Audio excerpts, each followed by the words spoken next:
All right. Ahaya Bayashim, Yeshua HaMashiach. Shalom, everyone. Uh, Greetings, brothers, sisters, sojourners of Israel. Um, this is Dr. Ephraim. Today's date is September 17th, 2020. And it's my hope and prayer that everyone is in good health and spirits on this day. Obviously, if you're listening to the sound of my voice, you were blessed to see yet another day, and all praise is due to the Most High. All right. All right. Today's lesson it's entitled Sunday Worship is a Pagan Practice started by the Roman Emperor Constantine. All right. Historically, our people have been taught and programmed to attend worship service on Sundays, supposedly to worship Jesus, whom many of our people believe is actually God in the flesh. Flesh. Yes, blasphemy. I know. And I've already covered that. However, I want everyone to know and ask that you all like and share and embed this video to help awaken and enlighten our lost Hebrew as well as Christian brothers and sisters who have no earthly idea who they really are, why they need to get back to our covenant with the Most High, and what they must do in order to truly be saved. Okay? Now, first and foremost, the real holy day is Saturday or Shabbat. All right? But before we even go there, let's back up a little bit. Okay? Because I've actually had people ask me this. When I say pagan, what does that mean? Okay? And there's no harm in not knowing. All right, so let's kind of cover that real quick when we get back on the lesson. Let's cover that real quick. What is paganism?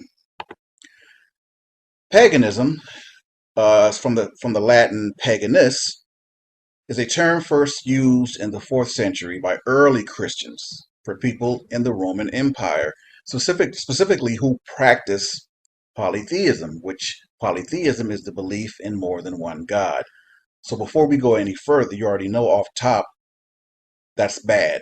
Okay, because one of the Most High's commandments is we will have no other gods before Him. So if you are polytheist, you're already on the wrong foot and the wrong side of the page. All right, where the Most High is concerned, because paganism. So that's a bad word.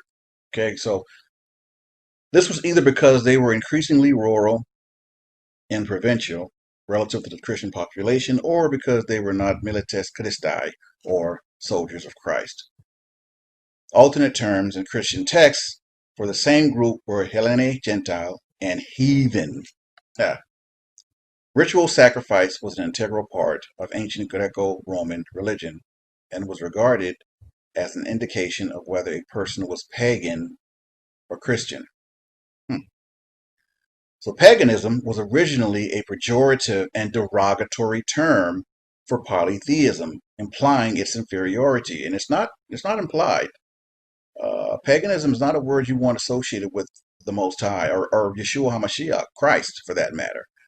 So when you hear that word paganist or paganism or pagan this, pagan that, or you already know it's bad.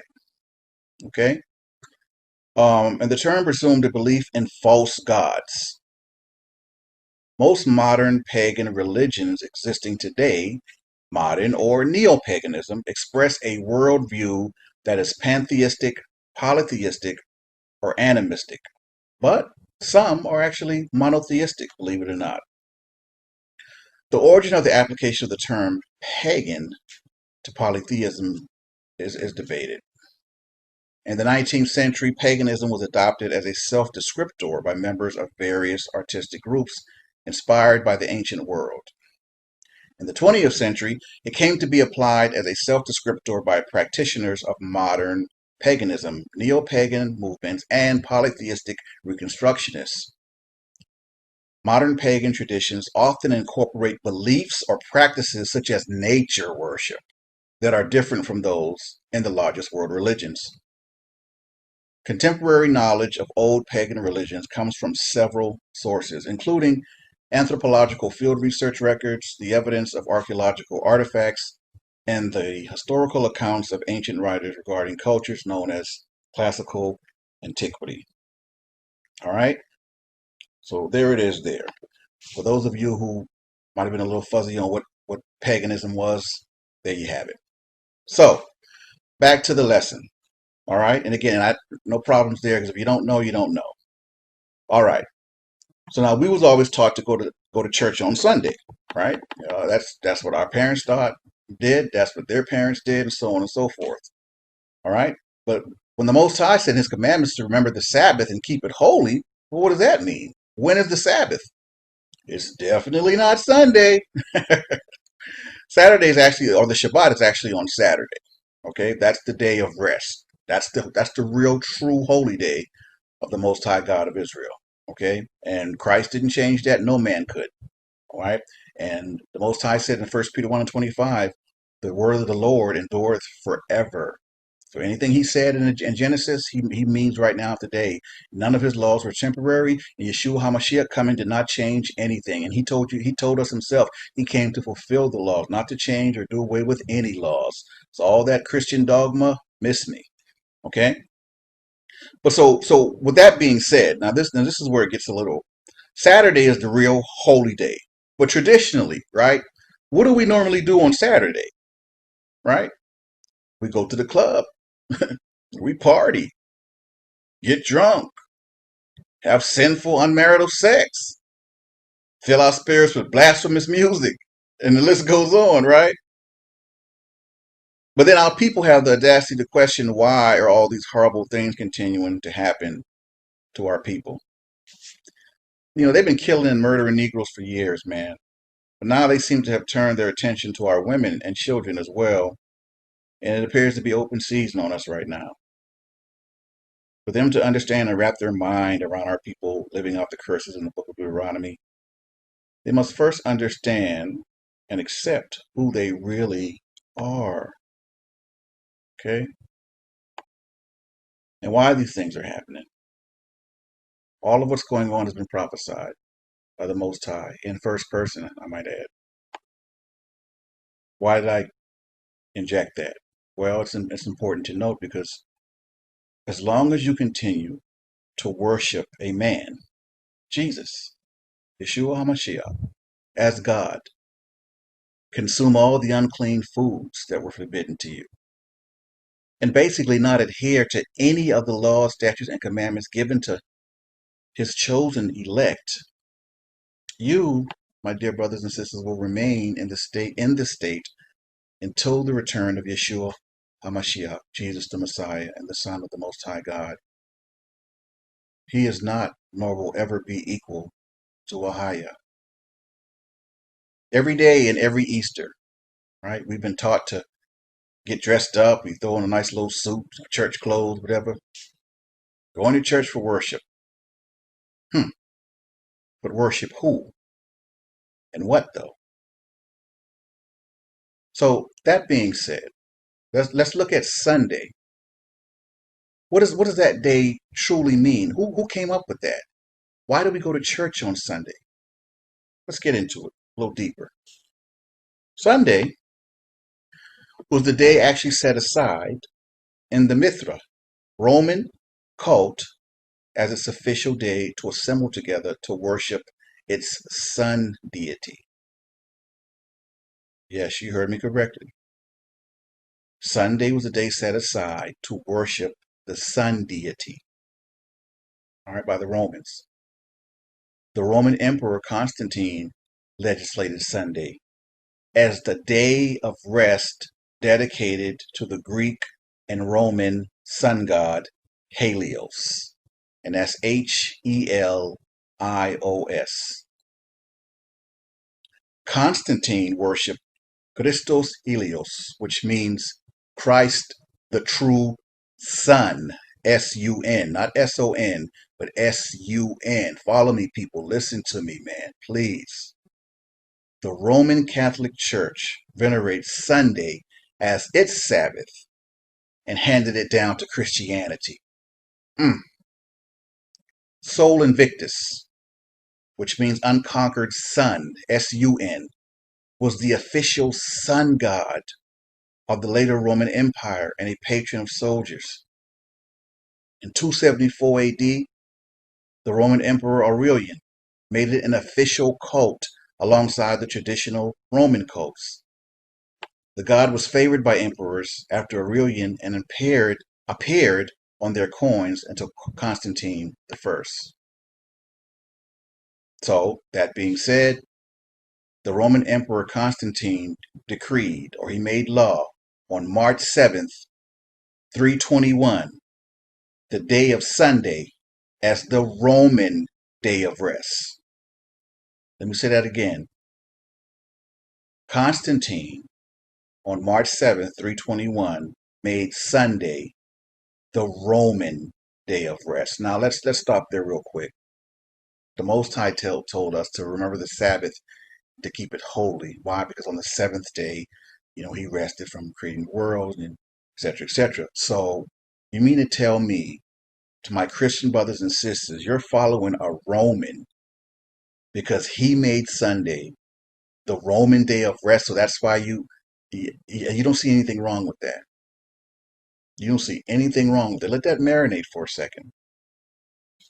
He made Sunday the Roman day of rest. Wow. So on the venerable day of the sun, let the magistrates and people residing in cities rest, and let all workshops be closed. Wow, it acts just like a Sabbath. Only thing it's the fake Sabbath. The real Sabbath, the real Shabbat, is on Saturday.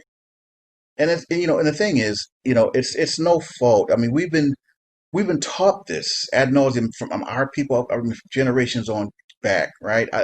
And I'm not trying to downgrade anyone, or trying to disrespect anyone. Please believe I'm not. But I'm trying to bring light. I'm telling you, I'm bringing you the truth. I mean, anything I'm telling you in this lesson, you can Google it. You can, it's the 100% truth. I'm not going to sit there and waste my time and lie to you. I'll never do that. Before I would lie to you, I wouldn't say anything. Okay? Our people have been taught this, going to church for years on Sunday. That's probably the most unholy day you could think of. In terms of, it's a pagan. I'm showing and proving it's a pagan day of worship for the sun deity, for the sun god. All right. So, whatever you do with this information, you do. I can lead a horse to water, but I can't make it drink. Okay. So on Sunday in the country, persons engaged in agriculture may freely and lawfully continue their pursuits, because it often happens that another day is not suitable for grain sowing or vine planting, lest by neglecting the proper moment for such operations, the bounty of heaven should be lost. Yeah.